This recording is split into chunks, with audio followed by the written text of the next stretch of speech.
it's not sexy, and it'd be hard to campaign on, and that's why nobody ever changes it.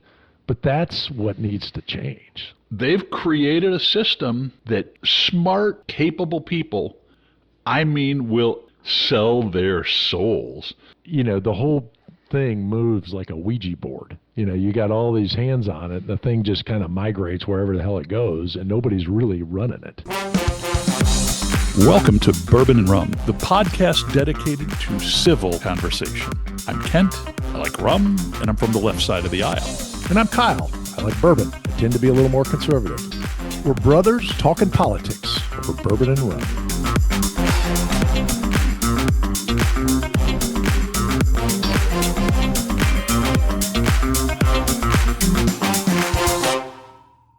What are you drinking? I'm drinking a bottle of Eagle Rare. You're drinking from a bottle of Eagle Rare. You're not drinking a bottle of Eagle Rare for the podcast. I'm pouring out of a bottle of Eagle Rare, but been finding that stuff everywhere, and I actually picked up a bottle. It's getting a little bit. I've got 5 unopened bottles, and then this half bottle. So I'm hoarding them a little bit, but this stuff has always been hard to find. It's less hard to find now, and my local liquor store had a bourbon drop today, and we were at a volleyball tournament, and I didn't make it in time, but I got there, and they had a bottle of Eagle Rare left. But they also had one other bottle from the bourbon drop. It was a bottle of double Eagle Rare, which is $3,000 bottle, which actually I've seen that for sale for like 10, but who's buying? Are there people buying $3,000 bottles and just downing them with Coke? I suppose, but maybe so. What you got going? Well, I'm drinking a not too dark and stormy. Dark and stormy is a great rum cocktail. It's dark rum, ginger beer, and lime. I don't have any dark rum, so I'm drinking medium rum, kind of an añejo rum, but it's pretty good. It looks really refreshing. Mm-hmm. Yeah, it's tasty. We're talking like there may be a chance that we get together if things align and you come down here next month. I've got 2 bottles of rum I've been saving for you. So I've got this 20-year-old Kirkland rum, and then I got this Diplomatico, the Venezuelan. Yeah, there we go. The Chavez special. Yeah. Well, cool. That'd be great. I'd love to sip some of that with you. I'd actually wouldn't mind working my way through that top shelf in your office there. Yes, on your bourbon. I have several I want you to try for sure. Cool. Well, almost the end of March. I've been out of it. I was at a conference this week. Me too. I was in California. Rode my first Waymo, which was kind of fun. Nice. But probably the news that we ought to talk about is the war. But I'm kind of low information at this point. I guess that qualifies me to be the commander-in-chief, but or the low information fake news. Yes, it is. I've been traveling as well. I guess one question is, how is your TSA experience this week? Well, my local airport is always, I've never waited in line at my local airport. But I came through, we're watching all these horror stories. We left our conference early because a colleague I was with was really worried about it. So we head back to LAX and there was nobody in line. There were people ahead of me, but by the time I walked through the pre-check line at the international terminal at LAX, the person that was in front of me was already through the metal detector before I got my bag onto the conveyor. Wow. Yeah, I was in Fort Lauderdale and had a flight out at 5 a.m., and I finished up early, and the guys were telling me that 5 a.m. flight's the worst one. They said it really packs up, but if you get it in the middle of the afternoon, it's fine. So I wound up moving it up, and yeah, it was fine. But I've been doing that facial ID pre-check. Man, that thing is awesome. That's like you breeze through at every airport, pretty much. Have you ever tried Clear? I haven't, because I always see those guys, and it's always like a lineup, and then there's like some guy, like you got to have a conversation with some dude. It seems like a goat rope, honestly. I had a coupon to do it for 6 months or a year, and I don't see it. It just doesn't make sense to me. I don't see the benefit. It must be really situational. We may want to edit this out because I don't want to ramble about travel minutia for the longest. But I told you I gave up on trying to maintain status on an airline, so I'm kind of a free agent. I fly Delta and American and whatever. You're I got a prostitute. Does that make you a concubine? I'm a. I got that the American Express Platinum, which gives you access. There's a lot of like travel perks, and it kind of actually the hotel I stayed at, that Lowe's hotel, was in their network, and if you book through them, it was very much like the Platinum Marriott experience at check-in. They were like, "Oh, you're with this group, and we gave you a big upgrade," and so that was nice. And then you get access to their own branded lounges, the Centurion Lounge. That was not impressive. Oh, really? When I got there, they were waitlisted because they were full. And so there were probably 25 people like loitering around the elevator. They were like people like sitting on the floor on their phones outside the entrance. It was like a homeless encampment. And, I went in the lounge and it was nice and there was food. It was no better than, it was better than some Admirals clubs I've been to, or better than some Sky clubs, but it would have been right in the middle of the pack of Atlanta Sky clubs.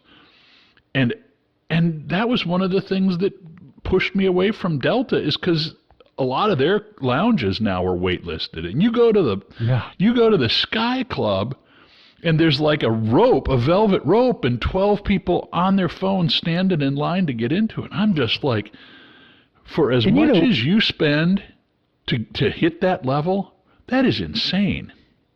Well, and a lot of those airports where they're back doing the club, but I didn't for a year, and it was like, most of these nice airports, if it's nice to have a club, they get some nice restaurants. Right. Just go sit in a restaurant, for Pete's sake. That's exactly what I was going to say. Yeah.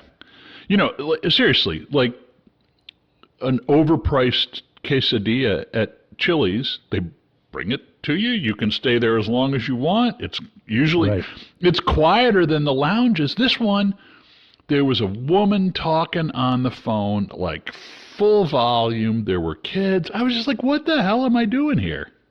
Okay, I honestly, you were saying we should cut this. I think we got to keep. The travel thing. That's something that I don't get. Is these freaking people that talk on a speakerphone in public? Like, what are you thinking? Do we want? Do the rest of us want to listen into your conversation? The lack of self-awareness of some people in public is just astonishing to me. Yeah, it is. And look, you got to take phone calls, and it's an airport, and it's going to be noisy. But kind of my MO, if I need to take a call, I'll go look for a gate that there's not a plane at. I'll sit facing the wall. I'll have my conversation, and I won't put them on speaker, and I won't yak like we're just old friends. It's amazing to me the way people just carry on. And as you said, speakerphone, talking into it, I don't get that. The best, though, is when it's like an uncomfortable conversation, when like somebody's yelling at somebody, like, "No, you listen to me, you son of a bitch." Like, okay, man, I want to hear more. If I can get a name, I always, if they mention the name is, it's Kay that they're talking to, when they're ready to wrap up, I'm always like, bye, Kay. Well, as you do have to, the Bluetooth, you have to be careful. Not long after Bluetooth started being a thing with these headsets, I had some little earpiece, and I was walking through an airport, and I called my wife, and I'm just walking among people, and you can't really tell if somebody's on a Bluetooth or not. And I was like, hey, babe. And this lady next to me is like, really? I said, no, I'm talking to my wife.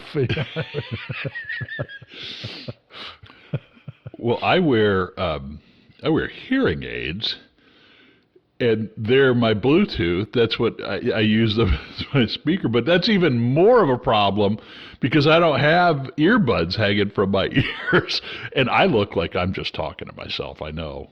Yeah. But you hit on this loyalty to these brands for hotels or for airlines, and there's such some people really put a sense of identity into these statuses, and it's like, what an ingenious marketing tool. Like, they're going to spend more money in a stupid way just so that they can carry this made up status that we invented. I mean, you start thinking about the mechanics of that and how manipulative that is. It's unbelievable. Well, graph out the benefit, the value of the benefit. And one of the things for me with this, some of it's I live in a town with a small airport, and it's harder to be loyal. It's a lot more flexible if you're willing to go to whatever. But for the longest, I was kind of like, well, you get upgrades. And every airline that I've flown in the last little bit, a day or two before the flight, they come on and, for $150, we'll upgrade you. And, right. you can do that quite a bit for the price of what you would spend to, and maybe that's a first world problem, but I do that from time to time. I'm like, and I'll be strategic about the legs. A lot of times when we've got a short connection, that's one of the other things I want to bitch about is the short connections. I'll upgrade to first on the first leg because I know that I'm at the front of the plane and I can get off and make my next gate. And it's $150. And no, I don't have to do the thing where I'm checking the phone every 5 minutes right up until the check-in to see if I'm going to get the upgrade. Come on. Right. It just for a $6 free drink, good grief. I know, and it's not that comfortable either. I mean, I remember 30 years ago, you'd get upgraded, and you're crossing your legs. It's a big bunch of space. Now it's like it's tight. Yeah. The other thing that status gives you is when stuff goes to hell. Yeah. You've got a better phone number, and that'll help you. That does. However, that is probably the best part. It is, unless you own American Airlines or travel like you do. I've had more problems on American in the last couple of years, and you can't talk to anybody. There is no human being you can reach if you don't have status. Right. And so, that's a problem. But again, then I don't care. If I don't get what I want, I cancel the flight and buy a flight on another airline. It's really weird. Hotels are a little different. I've felt like I've gotten more value from my long-standing thing with Marriott but then I look at, how much I've spent with Marriott. Yeah. It's like they ought to pick me up. Right. Yeah, I actually switched back. Years ago I did Hilton, and I've been playing with that over the last year. I switched back, and Well, and just common sense for you, sometimes take a look at what you make an hour and think that if you're out there searching for a cheaper hotel room for a half an hour, right, you're losing money. But to your point, they've created a system that smart, capable people, I mean, will absolutely like sell their souls to to cross the street to stay at a different branded hotel. I'm really kind of backing out of that. But then I'm thinking, why couldn't you do that with why hasn't a restaurant figured that out? Like, hey, I'm platinum with Chili's, and like, now I eat every meal at Chili's, like, I'm almost surprised that somebody hadn't figured that out with a restaurant. You could have like the velvet rope around a fancy table in the middle of the room. Yeah, like a little like speakeasy area. Well, this is the Chili's speakeasy, yeah. Yeah, it's interesting because it's not stuck with other things. And other, that's one of the things that's in my field is data analytics, and everybody brings that up all the time. Well, we need to make it like the airlines so people are like crawling over each other to get that status. And I'm like, no, I don't think it's going to work that well, way. But I think that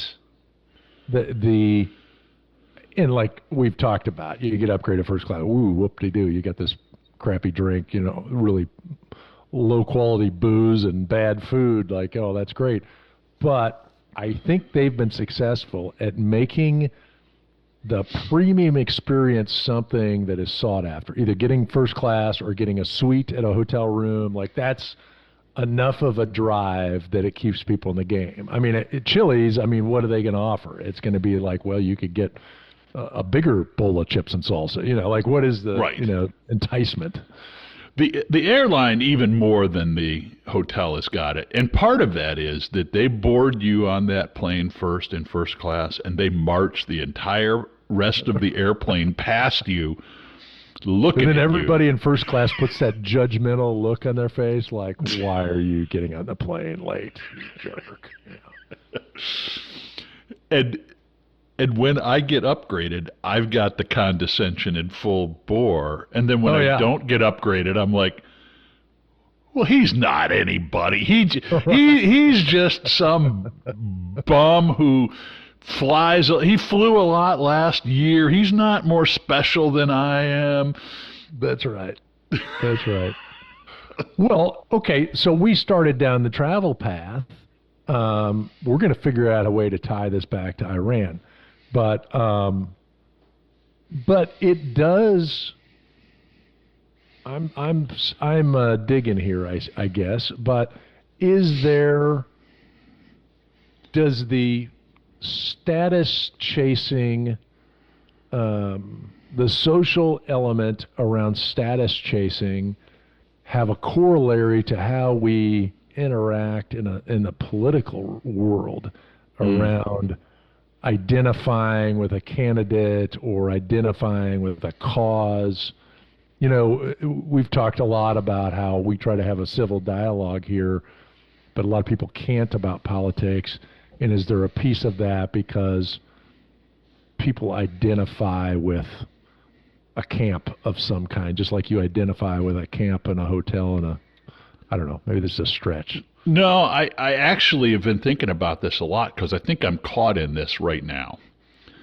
A lot on the left. We've got another No Kings rally today. There's thousands of people all over the country protesting. And I could have given you a pretty long list of all of the things that I think are wrong with the way Trump has approached this conflict. But I'm still not ready. I am shedding no tears for the Ayatollah. Do you know what I mean? Like, I think that how this is going about, I think is dangerous. I hope that I'm proven wrong, but I think I said to you this week, we could have the 20th anniversary of the podcast, and we could say, well, what's the latest from Iran? And I don't think history says that's impossible. So I got all kinds of worries about it. Well, and it's also not shocking that you don't like the stylistic approach with which he goes to war. You don't really like the stylistic approach with which he does anything else. So that's consistent. That makes sense. Well, right. And I do think that we've made big mistakes as a country. We've rolled this movie over and over again since, to a degree, Korea, but certainly Vietnam. You had a notable exception to that with the first Gulf War, but then the criticism is you didn't finish the job, so we got to have the second Gulf War. And but I guess my point is that I don't know where I'm at. I am not ready to say that I would prefer that we hadn't killed the Ayatollah. We are better off for degrading their capabilities. But that doesn't take us off the hook of having to be thoughtful about what we're doing. And now I'm really anxious about, now it's not 10,000, it's 17,000 troops we're sending there. I think that is a serious concern. I'm not trying to bend this around. I want to answer your point. The tribalism is that, that low stakes status seeking. I'm not going to succumb to that. I'm not going to go the low stakes status seeking of a lot of the left. Like, this is the worst thing. No, Iran was a threat. Were they an imminent threat? Were they a threat tomorrow? I don't know, but they're a threat, and we're better off with them not in charge. But that doesn't mean I'm all in either. No. And so how do you balance that? No, and I think your positions totally make sense. And I think the tribalism piece, we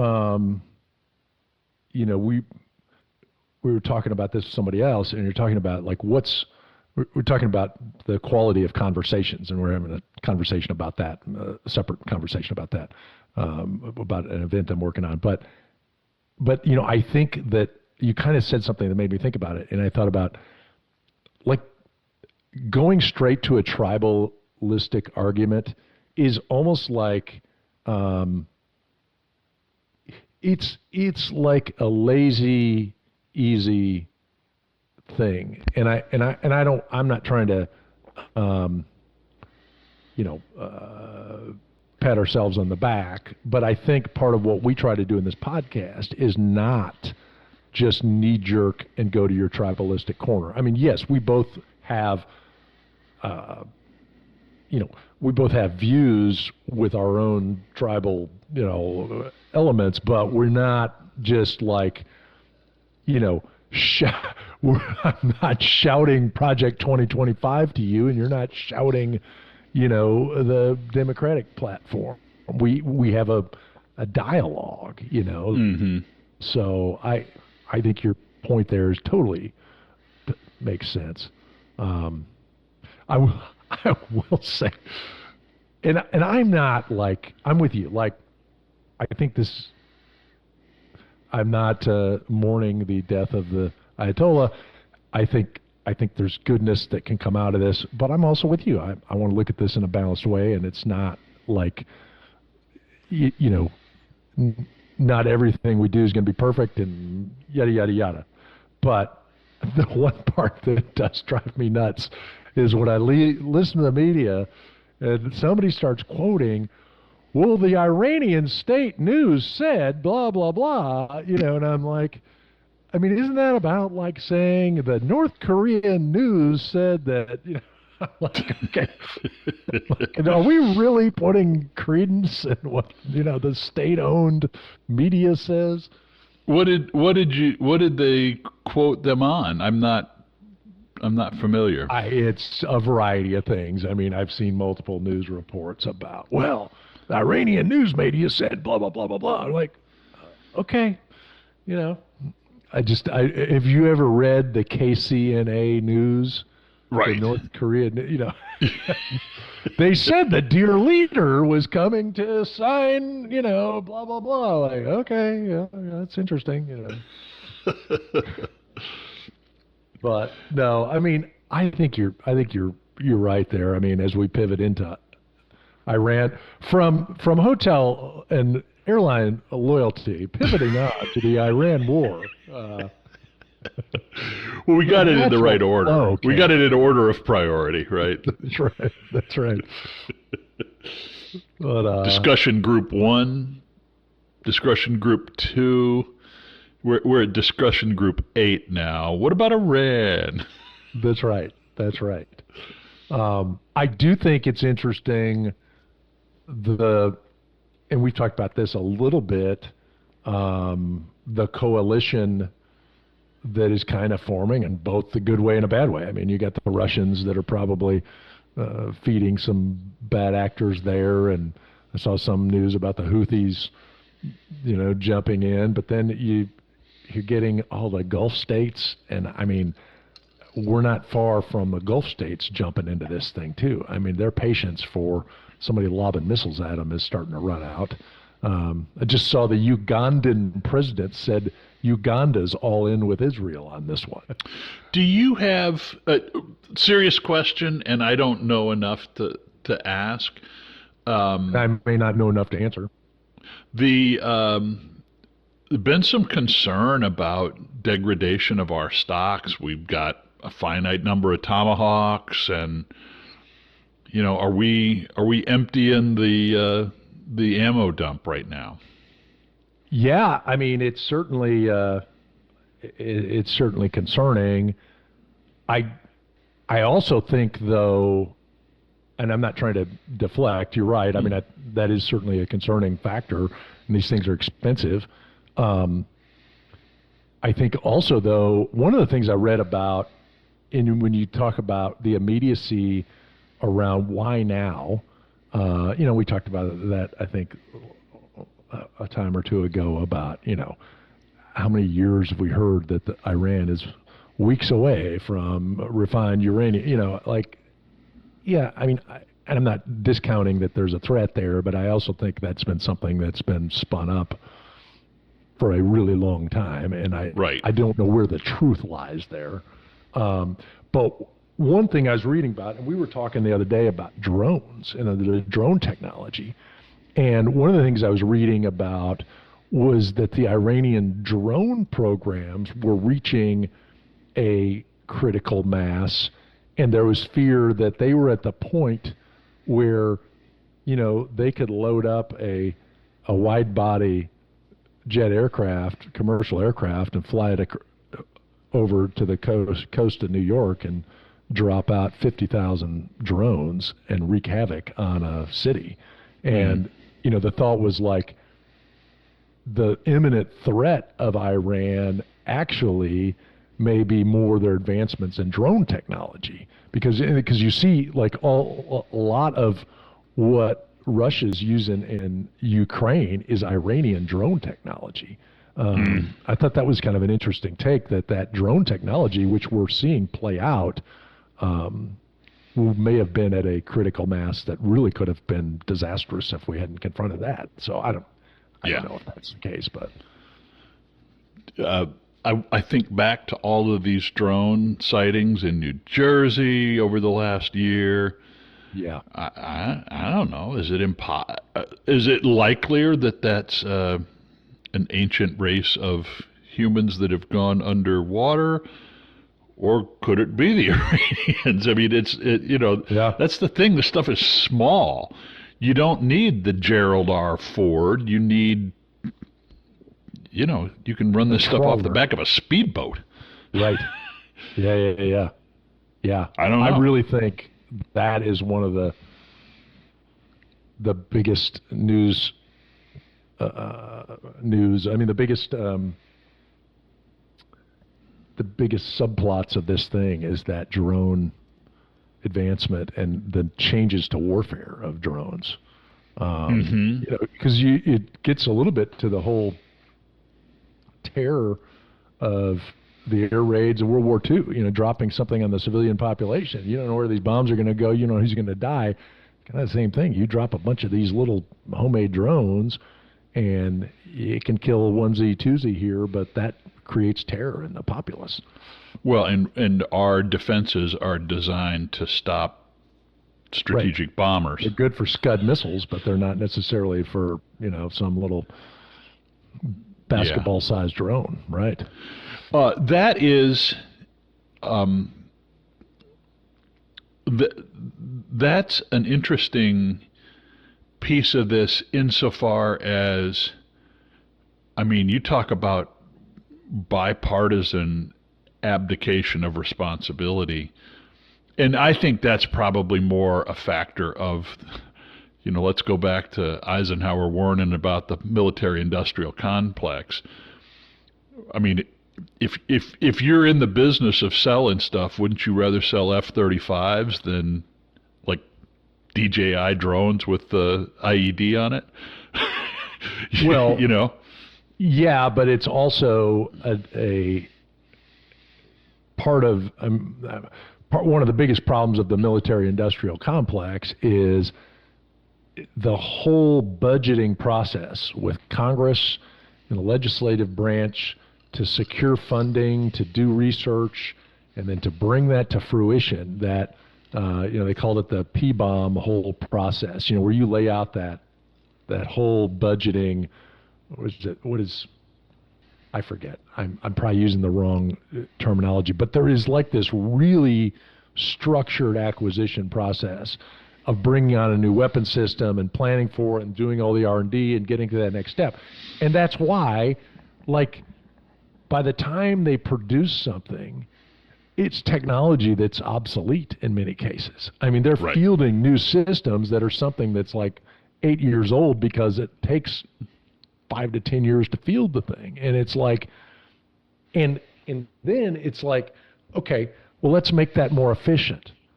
Okay, well, the whole freaking system is built around entitlement for all these congressmen's little pet projects and all their little industries. It's not sexy, and it'd be hard to campaign on, and that's why nobody ever changes it. But that's what needs to change. Yeah. In this day and age, to be buying crap on a 5 to 10 year cycle as fast as everything changes, that's a whole other topic, but that's a huge challenge. I think about this a lot because of the juxtaposition. Everybody looks at the fact that the B-52 is still flying, and it's a 70-year-old plane, and it's just such an anomaly. Honestly, as a taxpayer, the idea of a plane that was so well suited to its role that it's worth keeping around for 70 years, that ought to be what we're targeting. The shocking thing shouldn't be that the B-52s lasted this long. The shocking thing should have been all of the shit that's come and gone without ever getting fired in anger, that we spent $1 billion on this and $1 trillion on that, and we were like, oh no, we don't need that. We're selling those for scrap or melting down the aluminum. Right. Yeah. Think about weapon systems. My feed tells you a little bit about me. For some reason, I've been getting a lot of clips from the reboot of Top Gun, and so lots of Mav flying an F-18 around and talking about how it's not like the old days with the Tomcat. I don't know how many times did an F-14 Tomcat during its entire life fire in anger? There was a couple times in Libya. like we talking about, we spent $1 trillion in 30 years for 8 shots. Yeah, that's a good point. Or the F-22, it's this sophisticated air-to-air fighter. It's a great jet, but so much of what F-14 Tomcat combat record, total confirmed air-to-air kills, 5. 4 of them were Libyans and 1 was an Iraqi. So, yeah. And good that it performed when the chips were down, and you buy fire trucks hoping that you don't use them every day, but still, that seems like a That seems like kind of a crazy ratio to me. Well, okay. Let me figure this out here. Hang real quick. We're going to do a cost per enemy combatant fatality. Well, I mean, what about the cost of the F-22 program? $67 billion. Air-to-air kills, 0. But they're still in And- service, right? Oh, they are, and they've been used in combat in Syria. I think that's it, in combat. Would the F-117 run us? Yeah. Well, no, F-117 they used the hell out of those things in Desert Storm because that was air to ground. Oh, okay. Yeah, let's see. Yeah, they flew 1,300 sorties during the Gulf War. Oh, wow. Well, that's a lot. But, I mean, the other thing is, I mean, I was in the Air Force and I wasn't a pilot. I was a schmuck in supply. But the people that run the Air Force are fighter pilots. And interesting, where do we spend all our money? On fighter jets, that we don't need because, it's like, the whole thing of these systems to get air superiority. Well, would we get air superiority in Iran in like the first 2 hours of the campaign? So like, do we need the multi-billion-dollar platform to get air superiority in a place that has no air superiority? I don't know. Well, look, I want us to be the best, right? I don't want to find out that we're the 4th best Air Force in the world when it counts, right? But still, you gotta wonder about the incentives for people to make prudent decisions in this. Well, I think of it more like, kind of your analytics business, kind of like more the Moneyball aspect, like. Yeah. And then, that's the thing. This is back to the tribal arguing thing. Like when you start injecting cost-benefit analysis in something like Air Force weaponry, you're going to get a whole host of people, and I'm sure we could get a whole host of people listen to our podcast, like, it doesn't matter what it costs. You have to do whatever it costs. Like, okay, yeah. Or you could do some math, and you could probably figure out that for probably 1/10 of the price of the F-35, we could have bought, 16 million drones. And could that have had an equal impact? I don't know. I mean, that's oversimplification, but And is military the right place to spend the money? What did you say? I mean, some of these programs, F-22, $67 billion.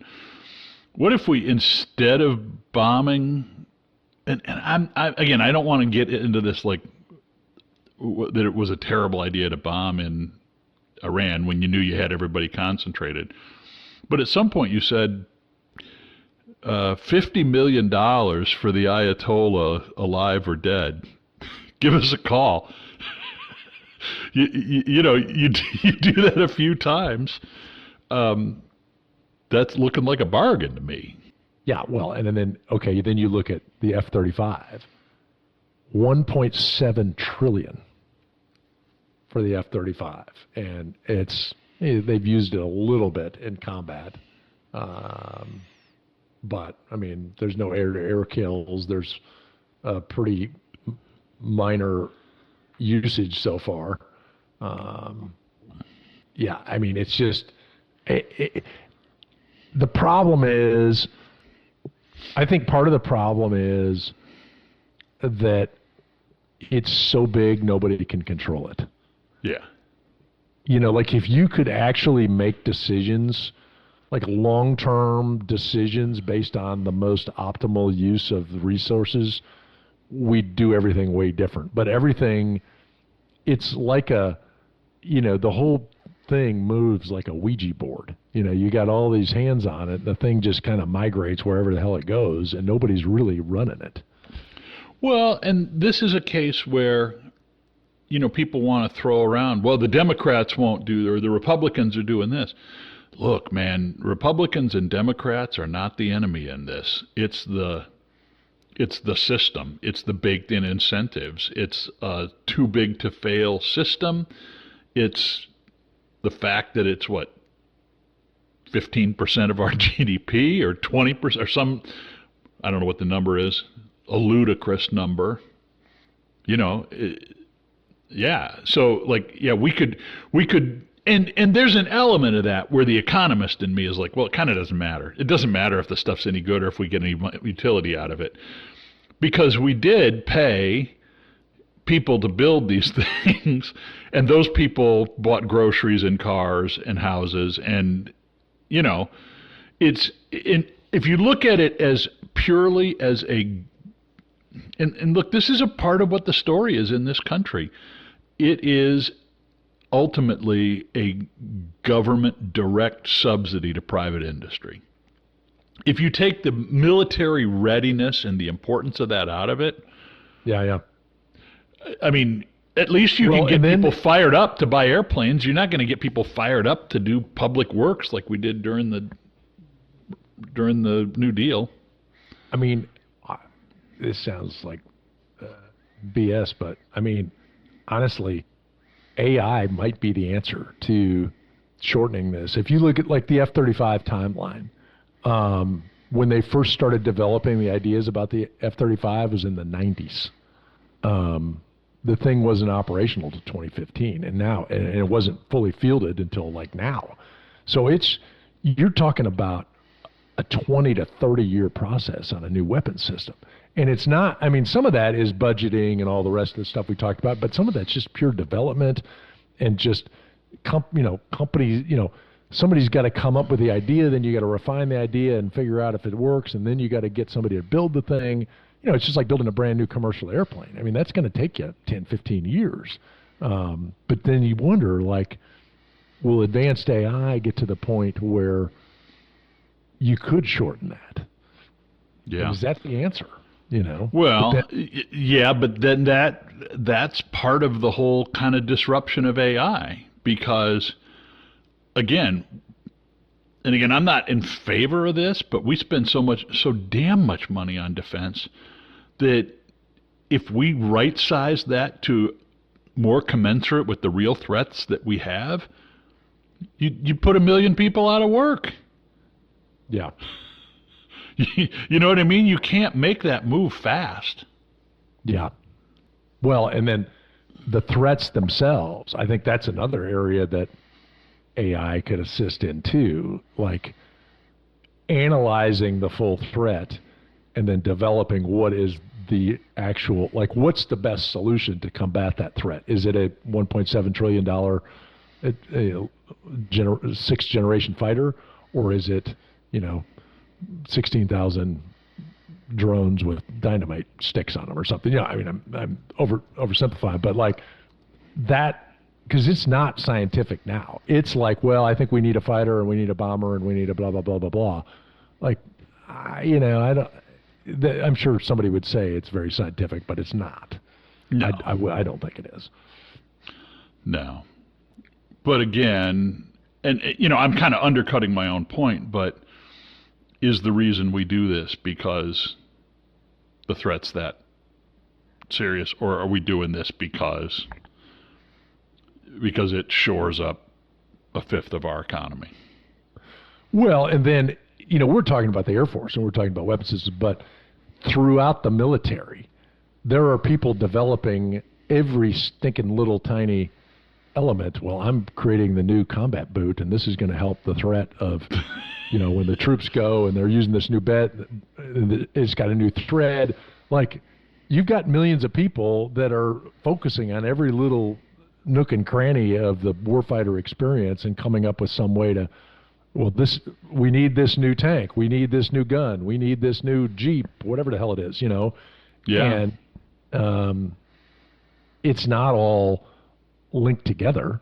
It's like all these little silos, and everybody's working on their own little projects. And, if you boil it all up together, it's not like there's some mastermind looking at all this crap saying, okay, is the sum total of all these little projects and all this crap, what we need to combat what the total threat is, I don't think anybody's really, I mean, there's people working on bits and pieces of that, but it's so big, nobody can wrap their arms around it, you know?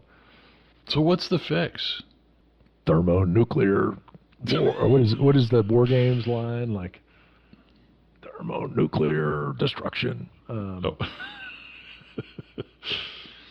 Yeah, I don't know. You know, it's like the cynic in me thinks that this is one of the reasons that the tribalism is going to be protected, because it serves the need, right? No sane Democrat is going to come out and say, look, this is crazy. We need to cut defense by a half. And I trust the generals and all of them to figure out what we need within what we can afford. But we need to tell them we can't afford it. So here's what we're going to say. We're going to cut it by half, and we're going to say, come back to us with a plan. No Democrat can do that, because they're going to get brutalized by everybody that you're weak. You know, you're weak on defense. You're selling out America. And no Republican's going to do it for similar reasons, right? I mean, am I missing something? No, and I mean, it's a little off the subject, but you got me thinking, and I think, I mean, the reason tribalism exists in the first place is people have to make sense of the world. Like, if you considered every possible opinion and every possible alternative, I'm just making this up, but is part of the reason why tribalism is a thing is because it helps people carve up the world and say, okay, I'm going to latch onto this piece over here that I can understand. Yeah. Because it's so big and it's so broad, and everybody needs something that they can, you know, is the tribalism just because we're human and we're not capable of considering the whole field of opinion and looking at things? I think there's absolutely an element of that, right? Like, stuff's complex. It's a whole lot easier to say, well, I'm against Iran no matter what. Right. Look, I'm going to go out and say that I don't want Iran under any of what I've seen. I don't want them with their finger on the nuclear button. But I also don't believe in a country of 95 million people that there's nobody who wants peaceful coexistence with the West and to kind of dial things back.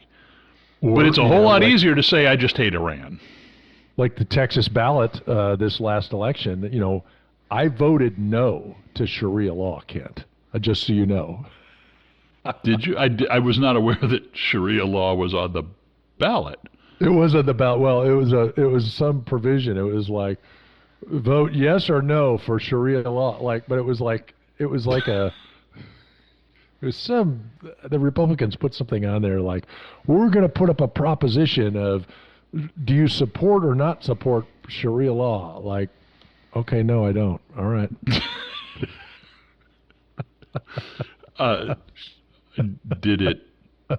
Did it pass? Yeah, I know. You know, what would happen if everybody was like, yeah, Sharia law sounds great? Oh my God, what do we do? We be careful what you wish for. You thought you were really going to show them, and you put Sharia law on the ballot. Sharia law, son of a gun. Won by 15 points. Now what are we going to do? Yeah, how would they implement that? I didn't think about that. Did you hear that? And I don't know that it's factual, but apparently at CPAC somebody was trying to make the case, we have to be strong, we have to win the election because otherwise the Democrats are going to impeach Trump. And he was like, we don't want to impeach the president, do we? And about half the room, thinking about Iran and some of their frustrations with him, about half the room in CPAC was like, yeah, impeach him. And the guy was like, no, that's not what I meant. That's not what I meant. That backfired. Oh, gosh. Well, I don't know that we've solved it, but we've certainly talked about it. Well, I just like that we can laugh at the the silliness of some of this stuff, as well as just you know I think well, I don't know. I'm stroking our ego here, but I feel like we're more realistic than some of these people. Like, oh, I've got a solution for the Defense Department. I think it's a little bigger. I think Yeah. I think that is honestly. I'd love to hear that more from a politician. Like, yeah, I don't know how you fix that. Like Right. and we've talked about that before. Like, everybody's got to have an answer to everything. Like, oh well, how is this going to work? And like, they got to have it all nailed down. It's like, I don't. There's some crap that it's too big to figure out at this point. I don't know. I'd love that honesty if I saw it ever. Well, and these are serious issues, and everybody's like, all you got to do is, it's crazy. Yeah, and I think that again, it's like that with the politicians, and some of it, either you're explaining it or you're using the people's tribalistic instincts to be like, well, this is the Democrats' fault, or this is the Republicans' fault. And when you're talking about something as complex as the Defense Department, it's like, how the hell are you pinning that on a political party? I mean, it's too big for that. It is, and yet we are quick to go there. Because it's easier. Because it's easier than the truth. Because the truth is, it's too freaking complicated for anybody to figure out. That's what the problem is. But nobody would ever want to admit that. So it's much easier to say, well, your guy did it or my guy did it. Yeah, I think that is a huge part of the explanation of what's going on. It's laziness, or it's that it's daunting. I mean, I don't want to be too judgy about it. It is hard to figure what's going on, Maybe we need an auto pen.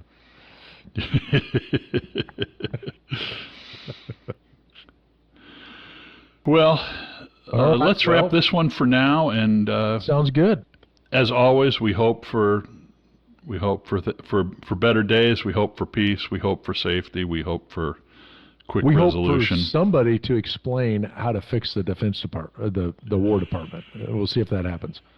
We could offer ourselves up. That's a service that we could provide in addition to That's right. a weekly conversation, a solution for the military-industrial complex. That's right. Hey, thanks for joining us on this episode of Bourbon and Rum Podcast. We hope you enjoyed it. Remember to subscribe on your favorite platform and leave us a review. Your feedback helps us keep the good spirits flowing. And we invite you to join this conversation. Follow us on our Facebook page. Let us know what you think. Let us know what you want to hear. And until next time, cheers.